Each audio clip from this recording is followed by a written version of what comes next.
So first of all, a very good morning to all of you. Today we will continue the chapter motion in a straight line. Today we will learn about different position time graph and velocity time graph for different cases. We will also derive equation of motion by graphical method and calculus method. So हमने ninth में आपने equation of motion पढ़ी हुई है, ठीक है। Equation of motion क्या होती है? एक तो होती है S is equal to U T plus half A T square, V square minus U square is equal to 2as, और फर्स्ट वाली कौन सी होती है? v is equal to U plus A T. ये तीन इक्वेशंस हैं। आपने नाइन्थ के अंदर ग्राफिकल मेथड से उसको डिराइव कर रखा है, ग्राफिकल मेथड से आपने डिराइव कर रखा है उसको। अब एक और मेथड आएगा कैलकुलस मेथड, उसके लिए आपको थोड़ी सी इंटीग्रेशन आनी चाहिए, वो मैं आज आपको बता दूंगा। बट उससे पहले डिफरेंट पोजीशन टाइम ग्राफ और वेलोसिटी टाइम ग्राफ हमने देखने हैं फॉर डिफरेंट केसेस, ठीक है। तो लास्ट टाइम हम एक्सेलरेशन के बारे में पढ़ रहे थे। एक्सेलरेशन सभी को पता है, if the velocity of a body changes either in magnitude or in direction or both, then it is said to have acceleration. For a freely falling body, the velocity changes in magnitude and hence it has acceleration. For a body moving around a circular path with uniform speed, the velocity changes in direction and hence it has acceleration. यहाँ ध्यान से for a freely example दिया उसने, freely falling body, यहाँ पर ध्यान रखना, यहाँ पर वेलोसिटी अपॉन टाइम नहीं है फॉर्मूला। एक्सेलरेशन का फॉर्मूला वेलोसिटी अपॉन टाइम नहीं है, एक्सेलरेशन का फॉर्मूला है change in velocity upon time. तो अगर वेलोसिटी कांस्टेंट है तो एक्सेलरेशन जीरो होगी, ठीक है। तो यहाँ पर जो फॉर्मूला है एक्सेलरेशन का, change in velocity upon time. Ninth में तो शायद हम उसको सिंप्लीफिकेशन के लिए जैसे वेलोसिटी करते हैं डिस्टेंस अपॉन या डिस्प्लेसमेंट अपॉन टाइम, वैसे ही एक्सेलरेशन को भी वेलोसिटी अपॉन टाइम कर देते हैं, ठीक है।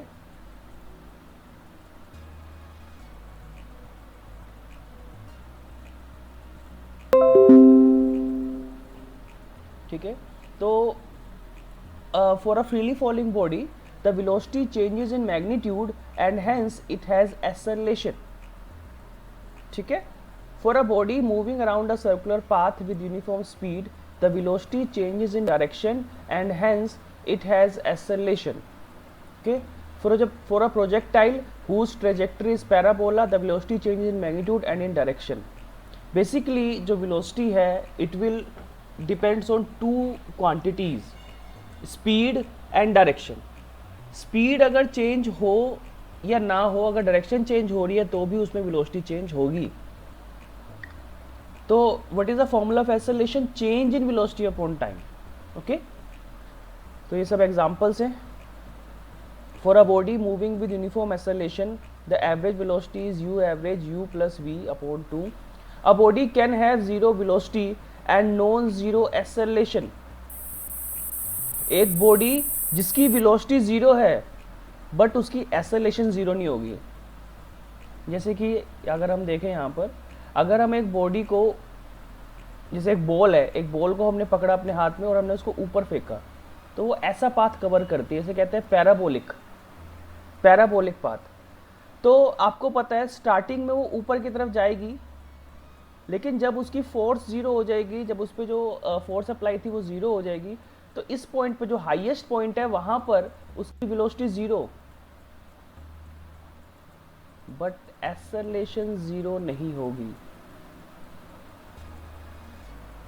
For a particle projected vertically up, velocity at the highest point is zero but acceleration is minus g, acceleration is minus g, ठीक है।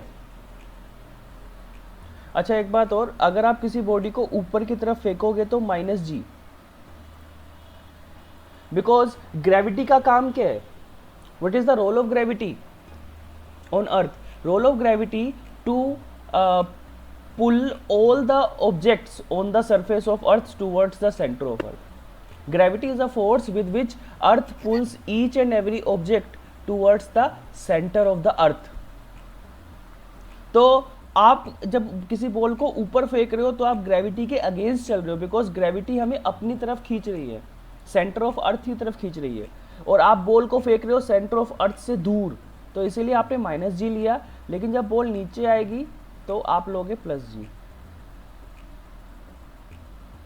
ठीक है। If a body has uniform speed it may have acceleration, it may, इसमें मे word आ गया, like uniform circular motion. If a body has uniform velocity, अगर velocity भी uniform हो जाए, इट हैज नो एक्सेलरेशन। इसका रीजन क्या है? स्पीड यूनिफॉर्म है, कोई प्रॉब्लम नहीं है, लेकिन अगर डायरेक्शन चेंज हो रही है तो उसमें एक्सेलरेशन होगा। लेकिन अगर वेलोसिटी यूनिफॉर्म कह दी उसने तो उसमें कोई एक्सेलरेशन नहीं होगा। ओके।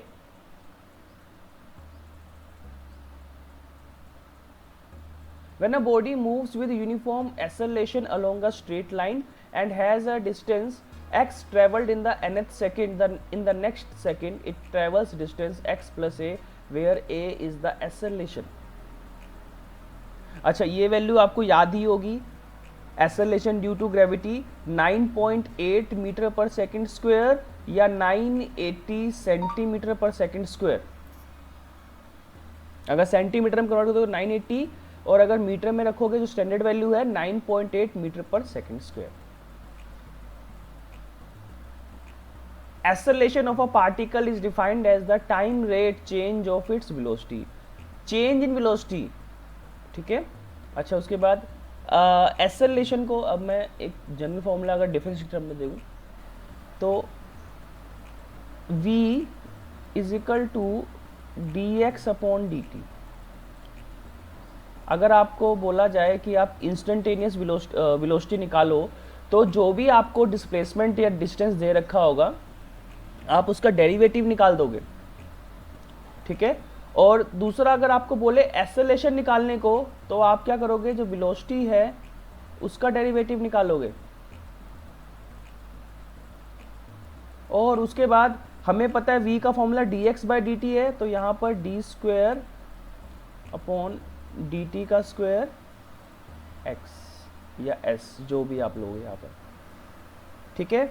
ये जो लिमिट्स वाला जो है यहाँ पर, लिमिट का मतलब है delta T approaches to zero, मतलब जो टाइम है, जितने टाइम में वेलोसिटी चेंज हो रही है वो बहुत ही ज़्यादा स्मॉल है, बहुत ज़्यादा स्मॉल है। ये मैथ्स में चैप्टर भी आएगा आपके पास, लिमिट्स वाला। Okay. Note, acceleration is a vector quantity है। Direction of acceleration is the same as the direction of velocity of the body. Acceleration can either be positive, zero और negative because it is a vector quantity. Acceleration of a body is zero when it moves with uniform velocity. Acceleration is measured in units लिखे हुए उसके। उसके बाद uniform acceleration, ये आपने पढ़ा हुआ है, ये एग्जाम्पल है। The motion of freely falling body is uniformly accelerated motion. Reason क्या है उसका? जब वो बॉडी ऊपर से नीचे गिरेगी तो हर एक पॉइंट पे उसके ऊपर एक्सेलरेशन कितनी होगी? 9.8 मीटर पर second square. The motion of sliding block on a smooth inclined plane is uniformly accelerated motion. Non uniform, ठीक है। उसके बाद एक्सेलरेशन, और एक एक्सेलरेशन को बोलेंगे हम पॉजिटिव एक्सेलरेशन, और रिटार्डेशन, डिसेलरेशन, नेगेटिव एक्सेलरेशन। इसमें क्या हो रहा है, आपके पास फॉर्मूला क्या है एक्सेलरेशन का? v2 माइनस v1 अपॉन, एक मिनट,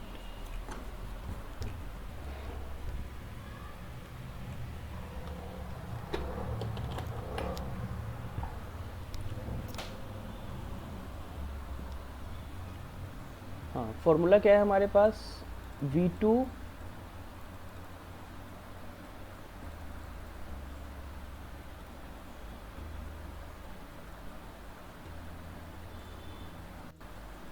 माइनस v1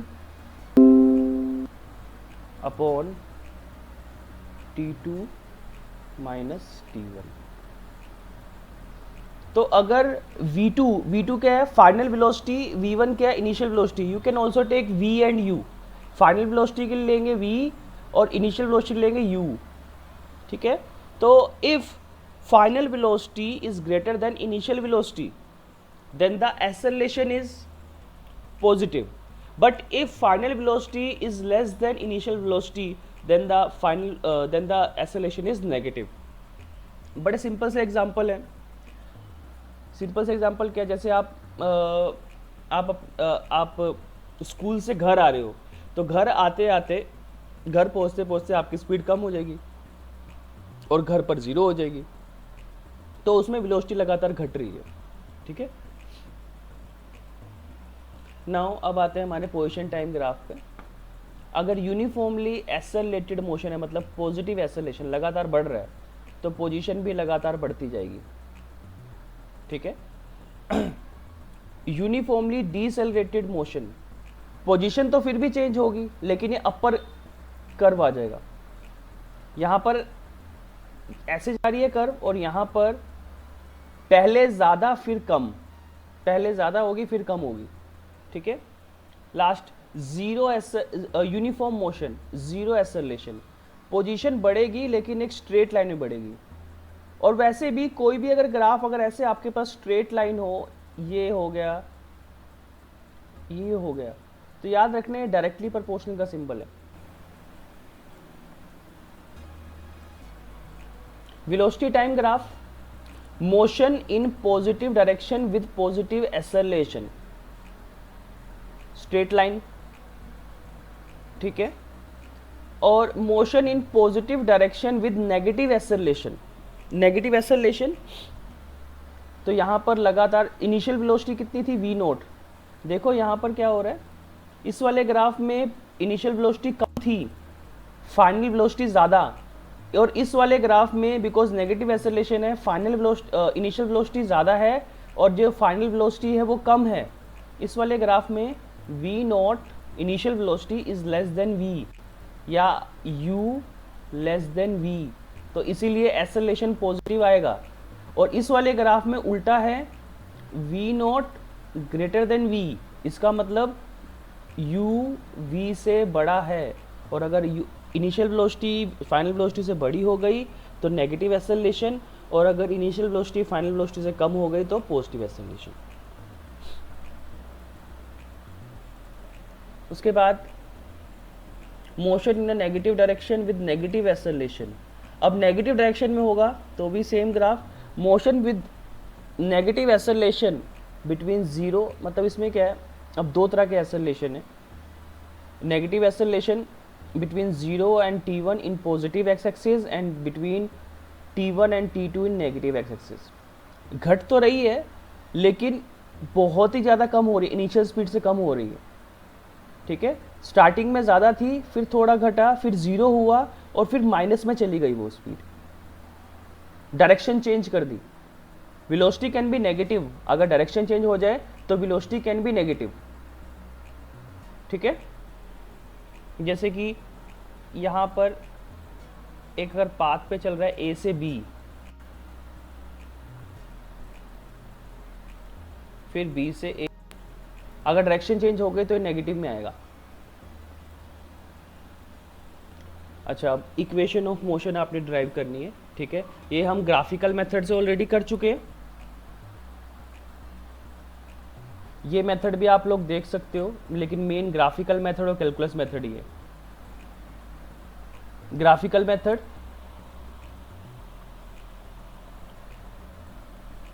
जल्दी से कर लेंगे इसको। सबसे पहले ग्राफ बनाते हैं,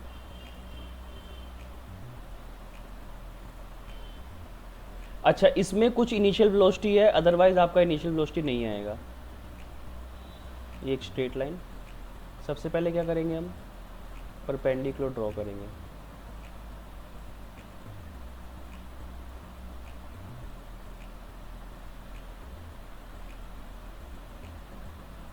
ठीक है। ये है वेलोसिटी और ये है टाइम।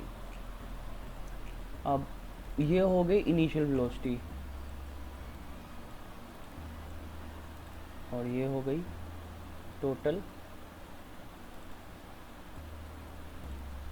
फाइनल वेलोसिटी v, ठीक है। अब पॉइंट्स के नाम दे देते हैं, इसका नाम यहाँ पे ओरिजिन, ये ए, ये बी, ये सी और ये डी। ठीक है, तो फर्स्ट इक्वेशन ऑफ मोशन में कैसे निकालेंगे हम? फर्स्ट इक्वेशन ऑफ मोशन, ये वेलोसिटी टाइम ग्राफ है। तो अगर आप वेलोसिटी टाइम ग्राफ से दो चीज़ें निकाल सकते हो ना वेलोसिटी टाइम ग्राफ से, क्या क्या? एक तो एक्सेलरेशन निकाल सकते हो। कैसे निकालोगे एक्सेलरेशन वेलोसिटी टाइम ग्राफ से? By finding the slope, by finding the slope. ये एंगल बना लो थीटा। तो इस ट्रायंगल में देखो स्लोप का फॉर्मूला, मैंने क्या कहा था, स्लोप का फॉर्मूला क्या होगा? टेंजेंट थीटा ना।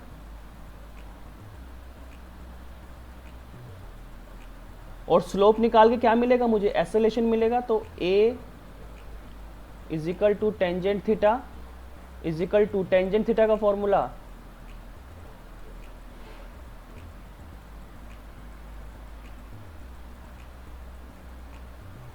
P upon b, perpendicular upon base. Perpendicular कितना है इस राइट एंगल ट्रायंगल में? BC, और बेस कितना है? AB। तो A is equal to BC की वैल्यू कितनी है? BC की वैल्यू देखो यहाँ पर, O से लेके D तक कितनी वैल्यू है? V। O से लेके A तक कितनी वैल्यू है? U। तो AD की वैल्यू कितनी हो जाएगी? What is the value of AD? OD minus OA। इसका मतलब OD की वैल्यू कितनी है? V, और OA की वैल्यू है U। ठीक है, और AD किसके इक्वल है?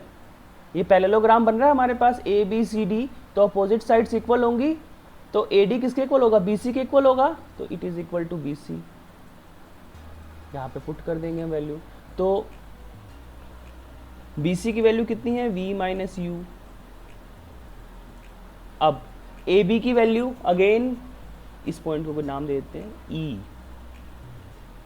ये भी एक पैरेललोग्राम बन रहा है OEBA। तो जो OE की वैल्यू होगी वही AB की वैल्यू होगी। O से लेके E तक है T, बिकॉज O पर जो टाइम है 0, E पर जो टाइम है T।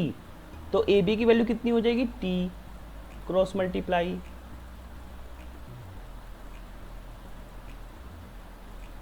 तो V is equal to U plus AT। ये हो गई आपकी फर्स्ट इक्वेशन डिराइव।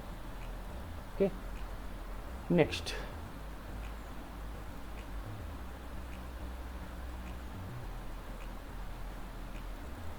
डिराइव करते हैं हम।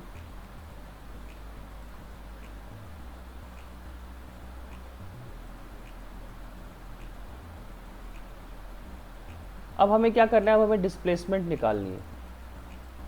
अब हमें पता है कि हम वेलोसिटी टाइम ग्राफ से दो चीज़ें निकाल सकते हैं, एक तो एक्सेलरेशन और एक डिस्प्लेसमेंट। तो हमने एक्सेलरेशन निकाल ली है, फर्स्ट इक्वेशन ऑफ मोशन हमारे पास आ गई। फर्स्ट इक्वेशन ऑफ मोशन का नाम क्या है? चलो इसको पढ़ेंगे आगे। तो सेकंड इक्वेशन निकालते हैं। अब हमें पता है we can also find displacement. We can also find displacement. कैसे निकालेंगे displacement? S is equal to area under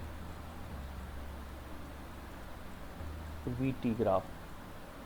ठीक है, तो S is equal to area कैसे निकालोगे? अब इसमें दो चीज़ें हैं, एक तो ये ट्रायंगल है और एक ये पैरेललोग्राम है।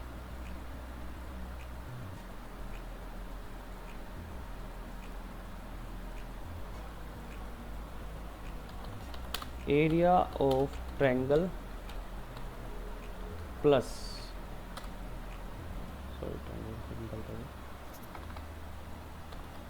Triangle plus area of rectangle. ठीक है, तो ये दो चीज़ें हो गई हमारे पास। अब हम निकालेंगे इसको।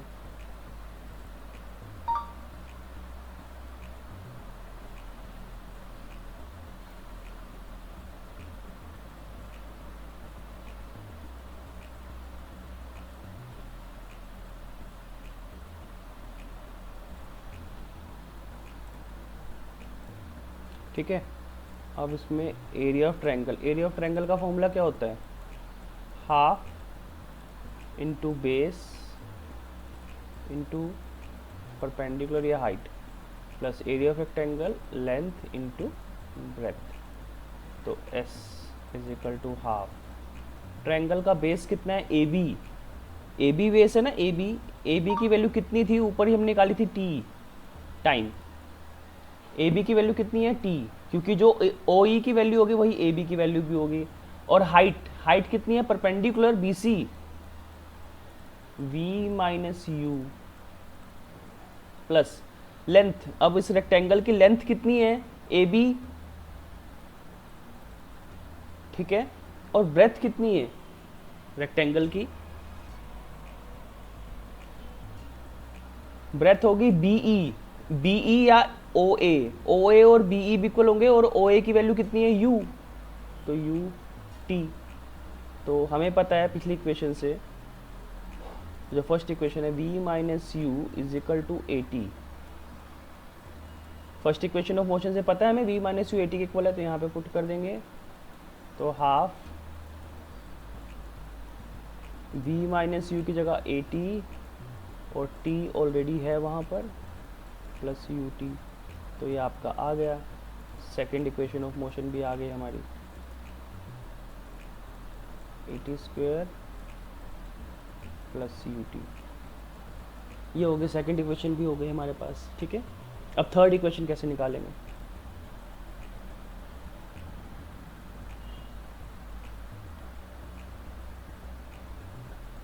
सेम फॉर्मूला रखेंगे, लेकिन अब क्या करेंगे, हम एक इस ट्रेपीजियम का फॉर्मूला निकालेंगे। ट्रेपीजियम का area, trapezium, area of trapezium, ठीक है। अब देखो हम कैसे निकालेंगे जो trapezium.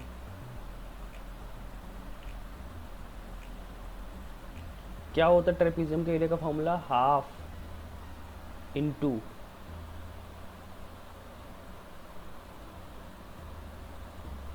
Half into base into sum of parallel side. यही होता है। क्या फॉर्मूला होता है? सर नहीं होता। हाँ, सम ऑफ पैरेलल साइड। हाँ, यस।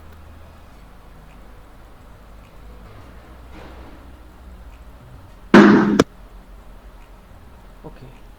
तो S is equal to half, इसका बेस कितना है? ओ ई मतलब T, sum of parallel side. Parallel side कौन कौन सी है? ओ ए और C E, O A plus C ई।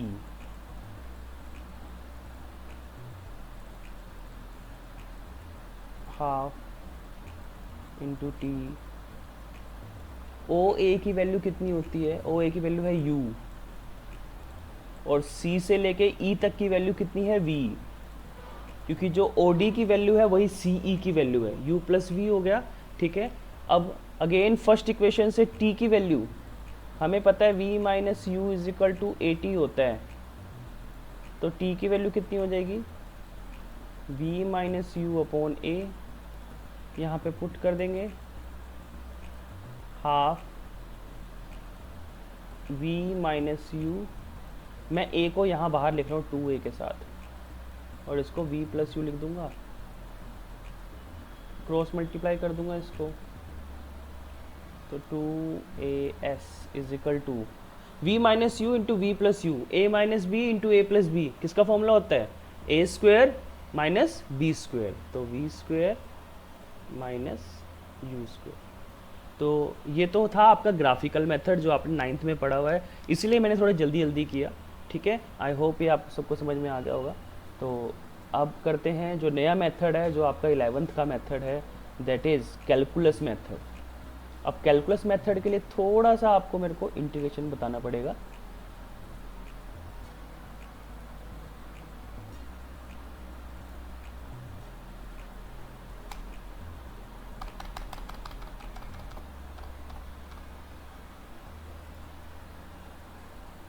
तो देखते हैं।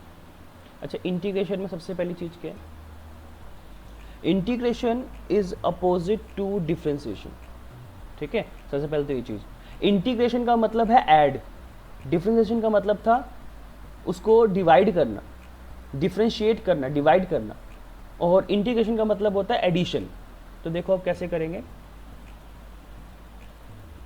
dx, दो तरह के आपके इंटीग्रल्स होते हैं, एक होता है डेफिनेट इंटीग्रल, एक होता है इनडेफिनेट इंटीग्रल। डेफिनेट इंटीग्रल वो होता है जिसकी लिमिट्स होती है। अब से ये इंटीग्रेशन का सिंबल है, ठीक है। अब अगर इसकी लिमिट्स दी हो 0 से 2, तो ये डेफिनेट इंटीग्रल है। लेकिन अगर कोई ऐसे दिया हो आपके पास जिसकी कोई लिमिट ना दी हो, वो इनडेफिनेट इंटीग्रल होता है, ठीक है। तो ये डेफिनेट इंटीग्रल और ये इनडेफिनेट इंटीग्रल। अब dx की इंटीग्रेशन होती है x। डिफ्रेंसिएशन में क्या होता था, x की differentiation dx। Is that clear? ठीक है। अच्छा, अब यहां पे क्या होगा, यहां पे लिमिट्स है तो ऐसे लिखोगे 0 से 2, और यहां पे क्या लिखोगे x। dx की इंटीग्रेशन कर दी x, लेकिन इसकी कोई लिमिट नहीं है, इसलिए x plus C is a constant. ये होता है इनडेफिनिट इंटीग्रल और ये है डेफिनिट इंटीग्रल। ओके, फिर क्या करोगे आप, upper limit minus lower limit, upper limit minus lower limit. ये जो ऊपर लिखा हुआ अपर लिमिट होती है, नीचे लिखा हुआ लोअर लिमिट होती है। तो एक बार आप x की जगह 2 पुट करोगे, एक बार x की जगह आप 0 पुट करोगे, तो ये हो गया upper limit minus lower limit. तो कितना आ गया आंसर, 2। ये होता है आपका डेफिनेट इंटीग्रल, ये होता है आपका इनडेफिनेट। और हम जो फिजिक्स में डील करेंगे मेनली डेफिनेट इंटीग्रल में ही डील करेंगे, जिसकी कुछ ना कुछ लिमिट्स होगी, ठीक है। अच्छा, ये हो गया फर्स्ट रूल। अब दूसरा, अगर आपके पास x dx है, इसमें क्या है, जो ये x है, दिस इज द फंक्शन। ये फंक्शन है जिसको आपने इंटीग्रेट करना है। और जो d के बाद जो लिखा हुआ है, जो भी लिखा हुआ है x y z what ever, जिसकी रिस्पेक्ट में आपने इंटीग्रेट करना है, ठीक है। तो देखो कैसे करेंगे।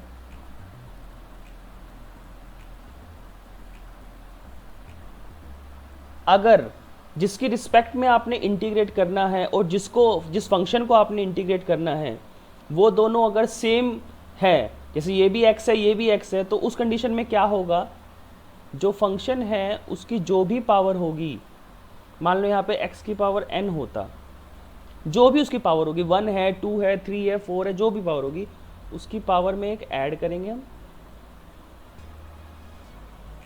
डिवाइड बाय जो ऐड किया उसको लिख देंगे n+1। ऐसे करना है अपने इंटीग्रेशन। अब एक एग्जांपल देख लेते हैं। x की पावर 3/2 dx, तो क्या आएगा इसका, x की पावर 3/2 + 1 अपॉन 3/2 + 1, दैट्स इट। इसको सोल्व कर लेना, आगे एलसीएम लेके पावर आ जाएगी इसकी, ठीक है। एक लास्ट है जो अभी के लिए हमारे लिए सफिशिएंट है। अगर आपको दिया हो y² dx, ठीक है, अगर आपको दिया हो y² dx, कुछ भी और टर्म दी हो, तो सबसे पहले आपका काम क्या होगा, जो अगर जिसके रिस्पेक्ट में करना है और जिस फंक्शन को करना है, अगर वो दोनों सेम नहीं है, तो आप सबसे पहला काम क्या करोगे, जो एक कांस्टेंट टर्म है, it will be a constant y², the function is constant here because आपको करना है x की रिस्पेक्ट में, तो y² कांस्टेंट हो जाएगा, तो y² को आप बाहर लोगे और dx की इंटीग्रेशन कर दोगे, और dx की इंटीग्रेशन कितनी होती है, x, तो ऐसे आ जाएगा y² x। उसके बाद अगर लिमिट्स हो, लिमिट्स पुट कर दोगे। तो ये 3 रूल है जनरल, ठीक है। ये हमने इस किसके बेस पे हमने करने हैं, ठीक है।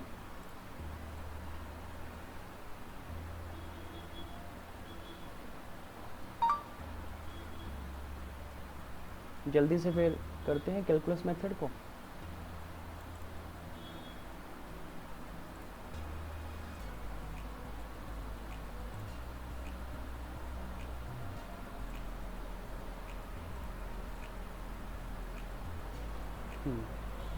तो सबसे पहले यहाँ पे कैलकुलस मेथड करना है हमें। ये हमने कर लिया मेथड, ग्राफिकल मेथड, ये सारे आप देख सकते हो।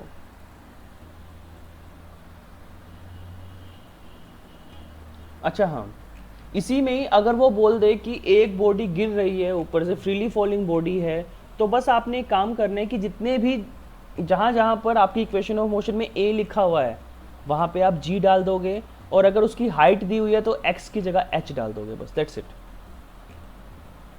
अगर डिस्प्लेसमेंट दी हुई है कि वो एक बिल्डिंग है जिसकी ऊंचाई 25 मीटर है, तो फिर आप जो भी डिस्प्लेसमेंट होगा वो 25 मीटर ही होगा ना, तो इसीलिए हाइट एच यहाँ पे डाल दोगे, दैट्स इट। अच्छा, इन टर्म्स ऑफ कैलकुलस सबसे पहले देखो, a is equal to D V upon D T, A is equal to D V upon D T. मैं करके दिखा देता हूँ आपको। एक first equation of motion derive कर रहे हैं। फर्स्ट इक्वेशन ऑफ मोशन है क्या, v is equal to U plus D, U plus A T. A is equal to क्या होता है, D V upon D T, इसे कहते हैं इंस्टेंटेनियस एक्सेलरेशन ना। उसके बाद क्रॉस मल्टीप्लाई कर देते हैं, D V is equal to A D T, integrating both sides. तो डी वी वेलोसिटी की मिनिमम वैल्यू इनिशियल वेलोसिटी और फाइनल वैल्यू v। अब मैंने क्या कहा था, ए डी टी के जब आपको इंटीग्रेशन करनी है, d के बाद क्या लिखा है, t लिखा है, तो आपने t की रिस्पेक्ट में इंटीग्रेशन करनी है, लेकिन d से पहले जो फंक्शन लिखा है उसमें तो t है ही नहीं कहीं पर भी, उसमें सिर्फ क्या है, a है। तो सबसे पहले क्या हो जाएगा, a will be a constant, a will be a constant. तो आप क्या करोगे, इसमें a को बाहर निकाल लोगे और ऐसे इंटीग्रेट करोगे। समझ आ रहा है कि d के बाद जो लिखा हुआ है विद रिस्पेक्ट टू, अगर जो आपका फंक्शन है उसमें t नहीं है, जो भी लिखा हुआ इस रिस्पेक्ट में आपने करना है, तो वो टर्म कांस्टेंट हो जाएगी और वो इंटीग्रेशन के बाहर हो जाएगी। अब अगेन टाइम, जब इनिशियल वेलोसिटी होगी तब टाइम कितना होगा, 0, और जब फाइनल वेलोसिटी होगी तो टाइम कितना होगा, t। तो dx की इंटीग्रेशन अगर x है, dv की इंटीग्रेशन क्या होगी, v, लिमिट्स u से v। dt की क्या हो जाएगी, t, 0 से t। तो अपर लिमिट माइनस, एक बार v की जगह v पुट करेंगे, अपर लिमिट माइनस, एक बार v की जगह u पुट करेंगे, फिर एक बार ऐसे ही a, फिर t माइनस 0, फिर v minus u is equal to A T. This is your first equation of motion. ये फर्स्ट इक्वेशन ऑफ मोशन हो गई आपकी, ठीक है, ये रही फर्स्ट इक्वेशन। अच्छा, इन्होंने u की जगह इन्होंने क्या लिया हुआ है, v नोट लिया हुआ है, तो कोई प्रॉब्लम नहीं है, u is equal to v naught, ठीक है। नेक्स्ट सेकेंड वाली में क्या करोगे आप, v is equal to D X upon D T, cross multiply D X is equal to V D T. First equation of motion से v की वैल्यू पुट करोगे, u plus A T D T, D X की integration करोगे, X naught initial play position, final position. अब क्या करोगे आप, u इंटू डी टी अलग अलग मल्टीप्लाई हो जाएगी ना, दो टर्म्स है यहाँ पर, तो u डी टी 0 से t plus A T D T 0 से t। अब क्या करोगे, सबसे पहले अगेन जब आप u डी टी की इंटीग्रेशन करने जाओगे तो d के बाद t है, लेकिन d से पहले क्या है, u है, ठीक है। तो it will be a constant, तो कांस्टेंट को आप बाहर लिख लोगे, u डी टी। उसी तरीके से यहाँ पर ए टी डी टी है, यहाँ पर ध्यान रखना है, जो t वाला है उसका इंटीग्रेशन हो जाएगा, लेकिन जो a, ये आपका पूरा फंक्शन है, A T is your function, लेकिन d के बाद सिर्फ t लिखा हुआ है, तो a आपका कांस्टेंट रहेगा और सिर्फ t dt की इंटीग्रेशन हो जाएगी, 0 से t। तो dx की इंटीग्रेशन कितनी होती है, x लिमिट्स x नोट से x। dt की इंटीग्रेशन t लिमिट्स 0 से t plus a t dt। तो इसकी जो भी पावर है उसमें एक ऐड होगा, टी स्क्वेयर 1 है अभी इसकी पावर, तो 1 plus 1 square divide by 2 limits 0 से t। ठीक है,